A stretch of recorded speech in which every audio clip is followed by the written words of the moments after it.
Hello, everybody, and thank you for joining us for our latest Simplify Consulting podcast.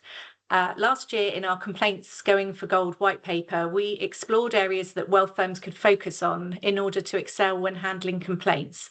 Two of those areas were root cause analysis and technology, and today we'll be exploring this further and discussing the role that AI can play in complaints management and specifically in the area of root cause analysis. I'm looking forward to some insightful discussion as joining me today on our panel we have Ludwig Bull, who is the founder and CEO of CourtCorrect. Founded as a research project whilst Ludwig was studying law at the University of Cambridge, CourtCorrect is the leading AI company for complaints resolution in regulated industries.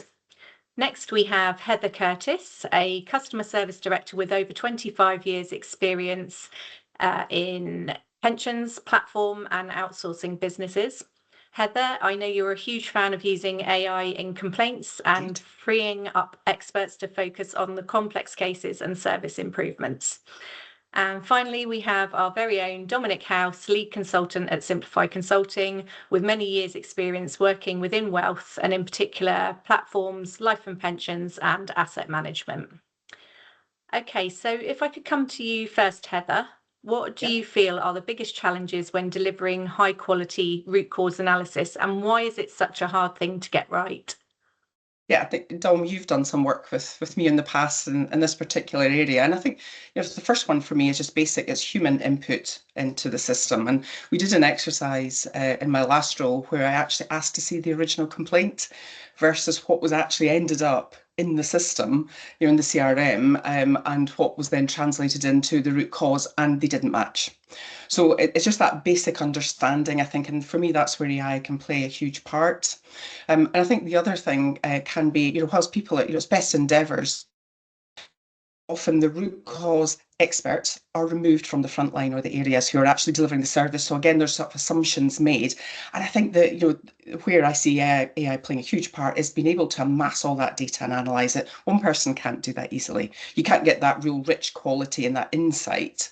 And I think for me with root cause as well, at the moment, it's often limited to complaints. Where actually, if you expanded it into escalations, which sometimes don't make a complaint but are clearly an irritation to a customer or advisor, and into quality, I mean, you could have a significant amount of data there. And I think the other one for me is around, prevention is the best course of action for me. And again, that's where AI can play a huge part. And actually, how can you get to root cause at very early stages before it becomes the complaint and then the costs associated with investigating it, etc. But I think for me most recently the interesting part is actually what the customer advisor puts in an email or in a call versus what comes out of the system. And then also I think the systems most life and pensions companies use aren't intelligent enough to weed out where there have been big incidents, for example. So you're going to see a big spike in complaints, but actually you can almost ignore that and focus on all the other stuff. And you're just down to humans, and it's that cost and time and the expertise. It's in my experience anyway. Yeah, thank I you. completely agree with that. I think the people element is really interesting here because there's definitely an objectivity part of this, isn't there? So you've got challenges when you're relying on humans to say, right, this is the root cause, and expect all of the different people involved in doing that to all come to the same answer. And then you have to kind of weave into your data structure and how you're going to manage that to account for some of that human fallibility. And not to mention the scalability of this as well. So as you get more and more complaints, you have to devote more and more time to root cause. It's a really hard thing for businesses to manage, doing high quality root cause, as you say, Heather, at the right time so that you get the information as early as possible. Too often it's a bit of an afterthought at the end of the process, and I think that's starting to change as people are taking more and more of an interest in this, and I think Consumer Duty has massively helped. I think the other part is around making sure that you identify trends and you get some ownership back into the business. So making sure that this isn't a complaints job. This isn't just someone or a group of people who are just going to tick a box or fill in a part of the process. This needs to be a collaborative exercise to identify solutions and then see what the effect of those solutions, once you've implemented them, have been over time, which is quite a difficult thing to do. And you have to rely on data, and you have to rely on people spotting that information and those trends to then improve the service and the products that you're supplying to your customer. Yeah, I think, Dom, if you overlay that as well, we're in a world where outsourcing and offshoring are key to most businesses at the moment. And again, you can often see a breakdown there where people are approaching root cause in a slightly different way. So again, I think there's a huge opportunity there to work together and use the right technology and have one source of the truth. Yeah, absolutely. So that leads me on to our next question then. So Ludwig, how can AI be used effectively to solve these challenges with root cause analysis? And what are the benefits that you are seeing being realised through the application of this? Sure. Yeah, and thanks very much for having me, Nina. Great to be on the podcast. Hope to be invited again in the future. We can make this a recurrent thing. Yeah, so I think AI has a lot of potential benefits in root cause analysis, and I'll just pick up specifically on the points that Heather and Dom have mentioned. So, Heather, you mentioned that one of the big challenges in root cause analysis is the human input. Yeah. So actually people selecting the right root cause. And often there's this disconnect between what comes into the complaint on the front end from the customer service advisor and then actually which root cause is logged in the CRM. So definitely AI can help support case handlers to identify the right root cause. And you also mentioned that there's this process problem where the root cause experts are often removed from the actual root cause selection for each case, because that's the job of the complaints handler when they're actually finalizing the complaint and closing it.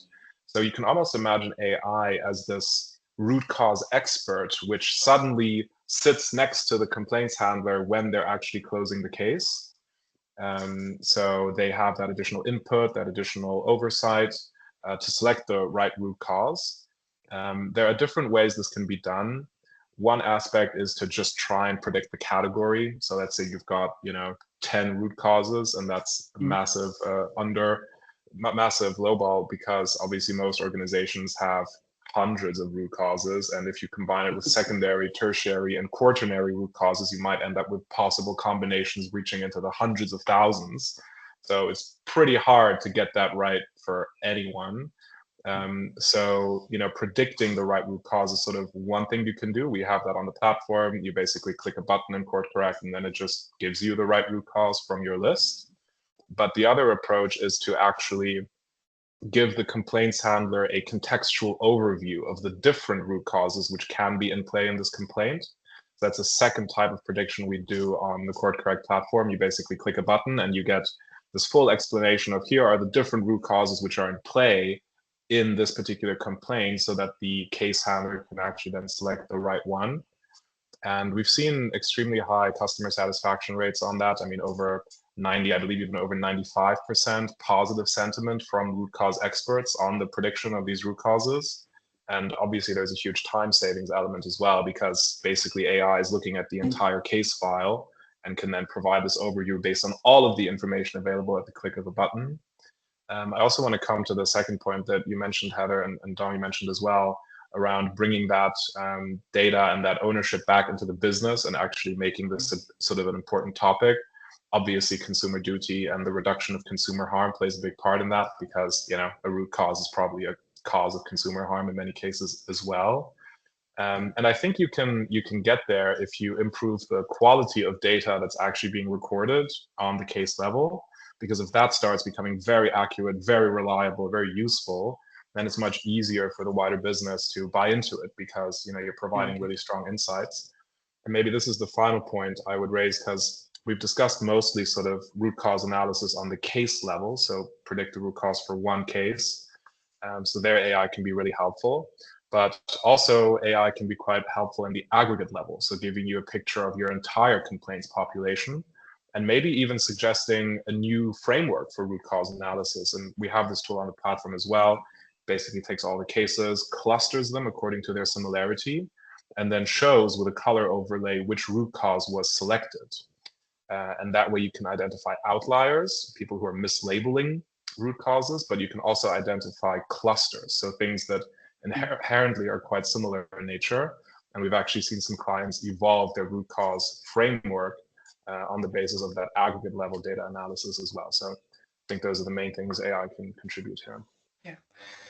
No, I think that's really important, isn't it, to get that model of the root cause structure right, but also understand that that's not static and that needs to evolve as the business evolves, and as to sort of account for external factors as well, to make sure that it's easy to keep updating that, to keep up with those changes. So with that in mind, what other things do we think need to be in place to optimise the adoption of the AI root cause analysis, and also to integrate it into the complaints capability within an organisation? Heather, if you'd like to start us off. Yeah, I think I'm just going to pick up quickly on something Ludwig said. Really sort of sparked a thought in my mind, was around being able to use that sort of aggregated information and I guess the scale to help with ROI as well for business cases. Because one of the things that we often struggle with is, somebody will suggest, root cause says X, so we need Y change in the system or straight through processing. But actually to get that, the facts, I guess that's where I could see AI playing a huge part and be able to add, a financial or, number of customers impacted as well. And that's where I really see AI giving that broader view to help build cases. And I guess to your question then, that's something for me is massive, to push the whole root cause up to the top of the agenda, especially with consumer duty at play, but also to propel businesses forward and to move as much as possible to straight through as well, so people don't have to complain. But back to your question, Nina, I think barriers. I'm going to start again almost with the people side of things as well, and particularly around structure. So I think from early cases that I've seen where we try to use AI, one of the, there's a lot of discussion around data and data privacy, data security side of things, which is natural when it comes to AI. And then you have the implementation, which tends to run between IT and change and the complaints team. But actually what you do need is a whole operating model review. Because if you're really going to maximize the use of AI, in my experience and view, you have to look at how the teams are set up. And for me, it's about pushing, tackling that at the beginning, because if not, you're going to end up with a complaints team who all they see is a tool that's going to cut jobs. Yeah. When ultimately there is a cost saving, there has to be with these things. That's the point. It's more efficient, analyze more data. However, what businesses in wealth and pensions platform, etc., it's an opportunity to then say, actually, the complaint focus on really complex cases, might be where there's a rectification or actuarial input, for example, but spend more time on root cause to get the business cases through, more into picking up the phone in the front line when they're quite simple cases as well. So that for me, there's just, for AI, but one of the two biggest barriers for me are making sure all the board are on board, everybody from risk, your data owners, etc., and also operationally having a look at the structure of the teams to make sure we're all heading the right direction. As if not, what people do is with the savings made through AI, it's filled with other things. So it's filled with extra checks, and that ROI piece just disappears. And I've seen it happen. And there's a fear. Ludwig, you must see this regularly with businesses. And Dom, I've worked with you before, and there is a fear when people start to automate, and it's such a highly regulated area as well. And if you add to what businesses themselves internally through red tape, it's quite complex, and that's the sort of thing I would want to tackle first. So then you've got a much smoother implementation and people celebrate the impact on the customer or the advisor, you're the third party. And also for me, the big one is vulnerable customers. And I'd also be looking at, I think that's where that sentiment piece as well, because I don't think in current complaint handling that sentiment always comes across, and it's quite difficult at times to identify vulnerability. But you can see in speech analytics, for example, you can see that. It'd be great to see that through complaints as well. And that for me falls into this complex, that's where you want complaints experts really involved. So I'll pause for breath there. Any thoughts about what I've just said, Nina? Yeah, I definitely think you're right about getting the op model right and making sure that you get that return on investment, because otherwise you're just going to end up with this brilliant tool but you're not realizing the benefits of it if you've still got people checking or second guessing the outputs from it. So yeah, I think that's an important point. Absolutely. Maybe I can just add a few thoughts there as well. So I think, Heather, you mentioned a couple of challenges when it comes to implementing these kind of projects. And so maybe we can just go through them one by one. I mean, data security, data privacy, I mean, absolutely, that's really critical. I would say that there are data privacy preserving and compliant ways of doing this, but often organizations that are taking their first steps with this technology need to be a little bit educated about how it works under the black box, right? Because, you know, if we're coming to you and we say, oh, just upload all the data to our AI model, you know, that's not good enough. We have to actually explain which model, where, which third parties, any sub-processors, data transfer, right? So this has to be really clearly documented. But once it is clearly documented, that blocker should be removed because, you know, there is a right way of doing this, and that's the way to go.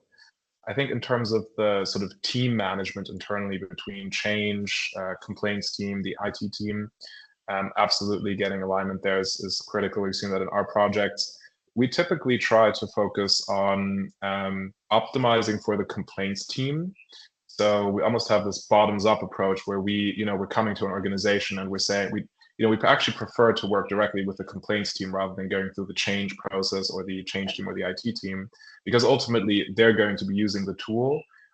They're going to be delivering benefits for the business as a result. So we really focus on making sure that the complaints teams actually are really excited about the technology, think that it's going to add value. And that usually drives the process really well because, you know, if I have an internal team at CourtCorrect and they're telling me we have this great new tool, it's going to really help us provide a lot more value to our customers, then, you know, why would I get in the way?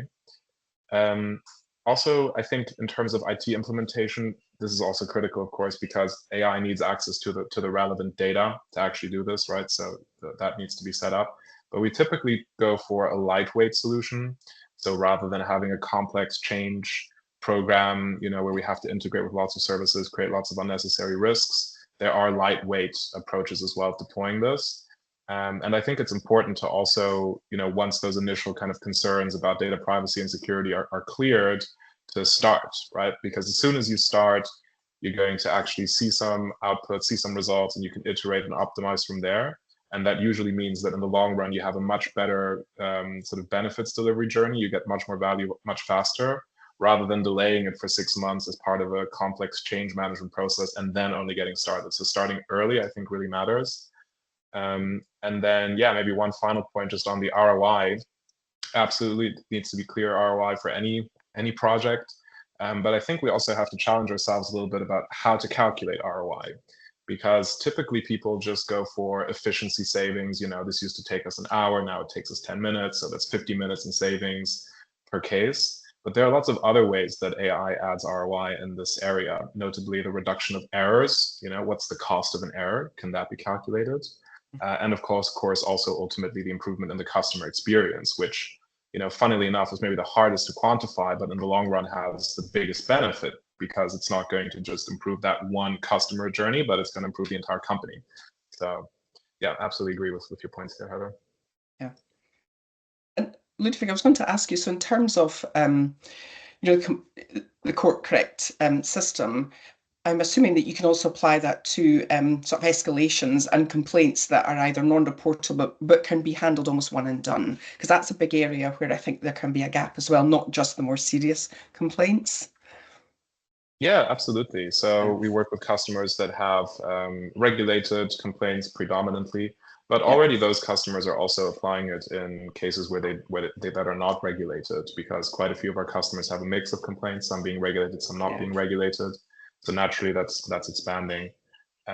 Yeah, I'd be curious to hear about how this idea came up for you, Heather, to sort of scale this out to escalations. Is it mostly to get more data into the system, or? Yeah, I think so. And I think that there's a couple of things. I think in most businesses, the KPIs and all the measures for the frontline contact center teams, I guess to handle shouldn't really be a complaint is quite limited. They just don't have the time. You know, handle time for a call, it's maybe 6 minutes, 8 minutes, 10 minutes, whatever. So I think there's a lot of things I think passed over to complaints that don't have.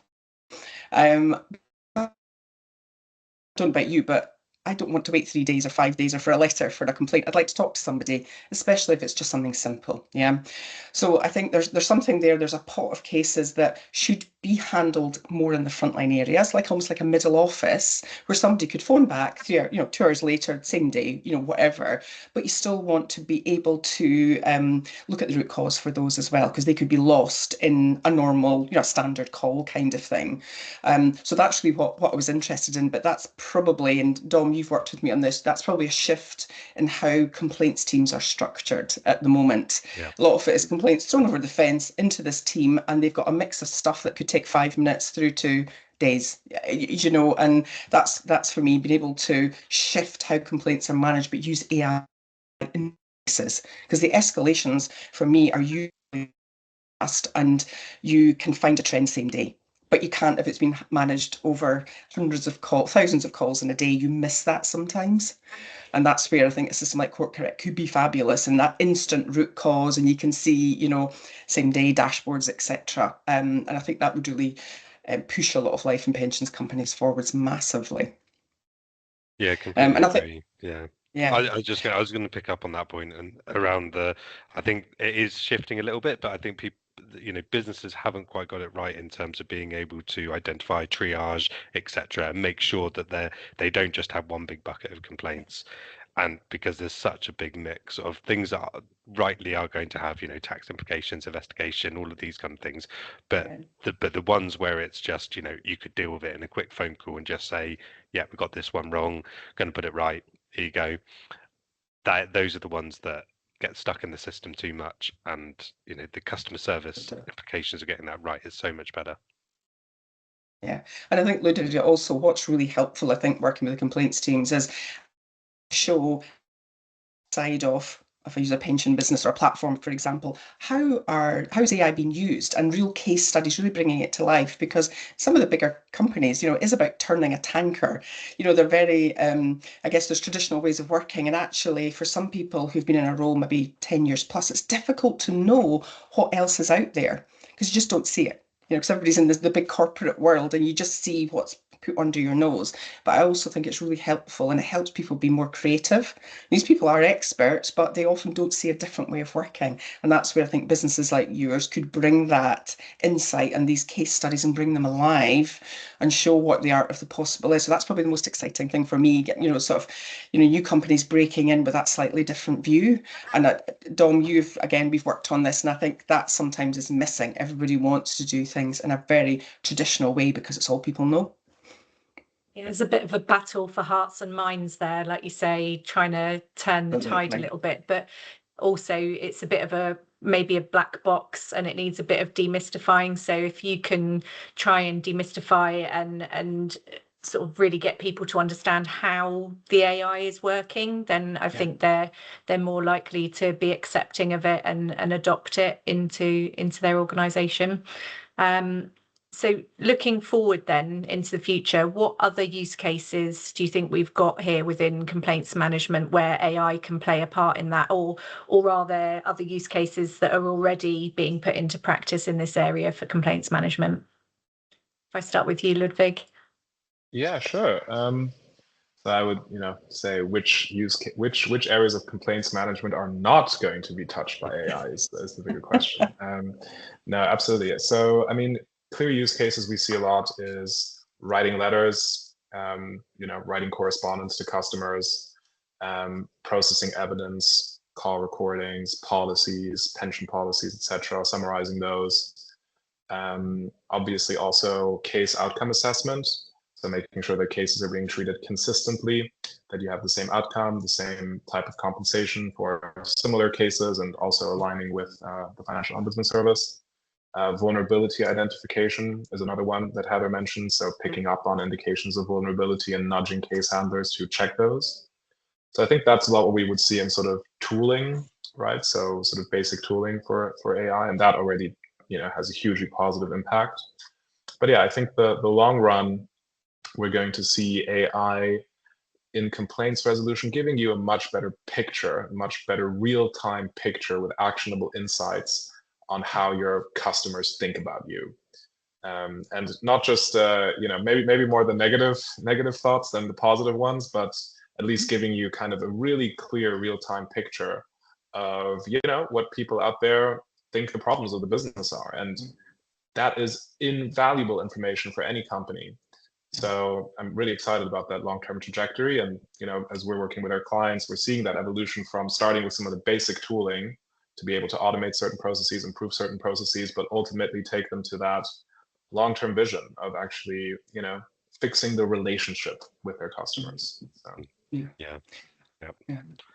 I was gonna just pick up on a couple of those points around, definitely sentimentality and having more analysis around, what is the customer saying to you. I think that's really important, Ludwig. But also tied to that is being able to then identify where there's a potential complaint coming up, isn't it? So you can take action before it becomes a complaint, because the customer has tried to call a number of times and their resolution hasn't been resolved, or you can sense frustration where in their voice, etc. So actually not just root cause around when a complaint has become a complaint, but as we said, being able to identify where there are things happening that prevent complaints before they happen will also have that benefit into the business. The other point you mentioned around investigation and kind of resolution, writing letters, etc. I think that's massive, and again, it has a similar kind of benefits to the business in terms of supporting people, reducing the amount of time spent on each complaint, etc. I think one thing that traditionally has been a challenge for complaint systems and how businesses use them is that lack of integration into the rest of the business, so into the frontline teams, into the back office systems, into workflow, to actually get all of this data together so that you actually have a really good picture of the complaint, why it's happened, and what can be done about it. Because too often the complaint system is just a silo on its own, or not even a system sometimes, although we're getting better. So I think having that AI integration into the wider business and into the systems that are being used will really help with that investigation and resolution process as well. I think that the phrase sort of real time for me is the one that gets my attention, because quite often, Ludwig, it can be a couple of months before root cause reaches various committees, etc., just with timing. And I guess the amount of time it takes to amass the data, a PowerPoint, and somebody wants it this style and somebody wants it another style. And I think it's really important post-consumer duty, when you look at how MI and data is presented. For me, I want to see that it is one version of the truth and not someone's interpretation into a beautiful PowerPoint.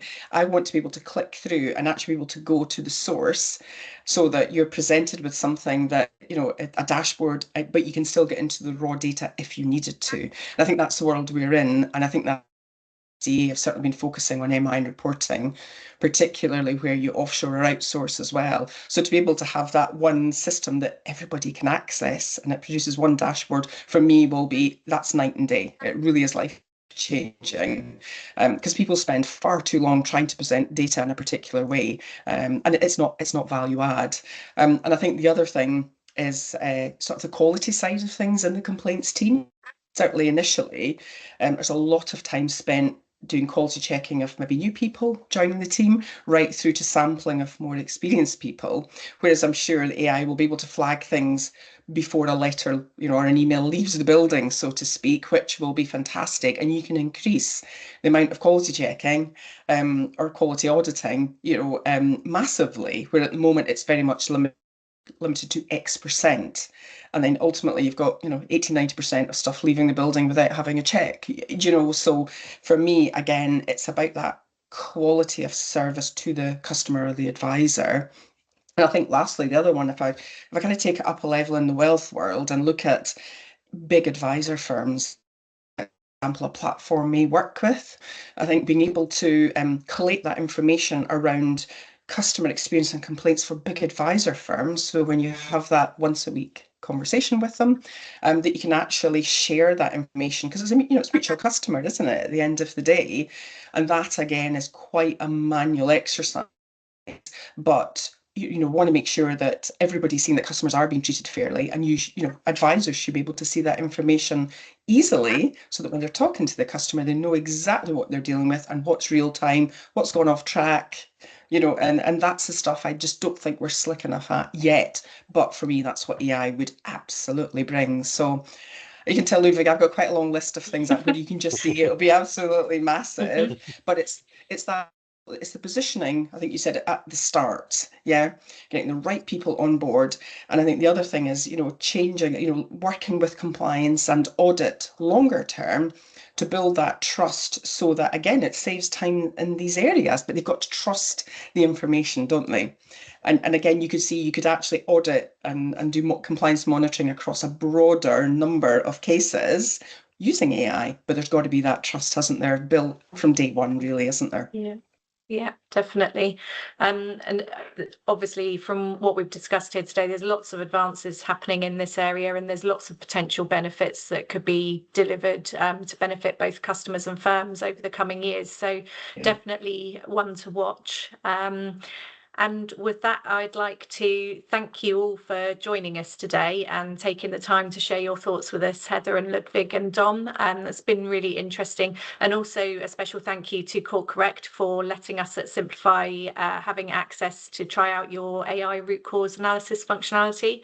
That's been very interesting from our perspective. So if you'd like to find out more about this topic, then please do take a look at our jointly written paper, which is titled Follow the Golden Thread, Elevating Complaints Root Cause Analysis, which you can find on our website. And you can feel free to contact us at either Simplify Consulting or CourtCorrect, where we would be happy to discuss these topics further with you and work out how we can help you to improve your complaints management capability. Thank you, everybody. Thank you very much, guys. Thank you. Thank you very much, Nina and Dom and Ludwig. Great to meet you. Pleasure.